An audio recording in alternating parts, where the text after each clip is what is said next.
Mayong adlaw, basketball people. Anthony Edwards 1 low, lucid lime. If ever wondering anong duwa ni siya kabuok, ang usa ni legit, ang usa dili. Like for example, sa box pa lang kita nimo na joy buslot kaning sa dili. So ato i-check ang sulod if pareha ba.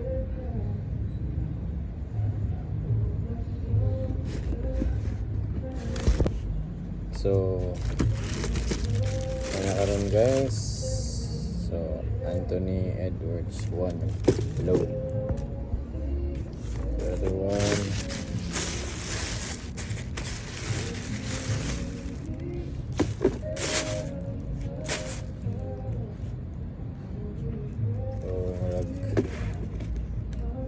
pare-pareho lang yun siya, no? Pero mas kuspaw ang kuan, ang UA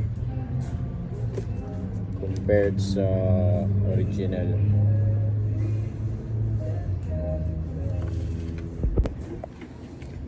So maura jud sila gitsura guys, lahi lang sila color diri kamay. So ang orig lucid lime colorway gyud all the way.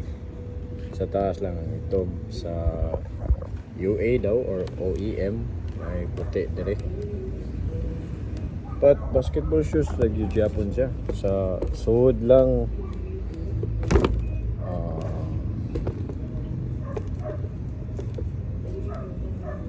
so mura na siya sa sulod ana niya. Sa orig is makita nimo ang technology nga maka-breathe jud, breathability mong tiil ba. And tonight ato na siyang iduwa para ma-testingan o asa joy mas maayo. Palihog ko kapot mega. Chicks ka na ni kapot guys. Guys, Anthony Edwards 1 low, lucid lime colorway. Ako siya gamit og duwa gabi 30 points, 11 rebounds, 5 fouls. Hapit ma-triple double. Okay lang. So dala siya nindot kay siya, squeaky ni siya kung imong idagan sa court, tapot kayo. Sa weight medyo bugat siya.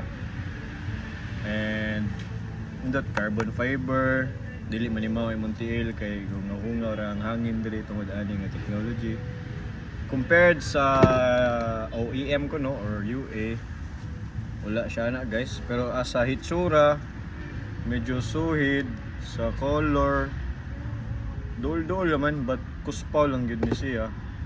Instead na carbon fiber diri, murag plastic siya, and yung glue job is kita. So in terms of affordability, barato lang pod ang Anthony Edwards 1, 6'5" sa Adidas.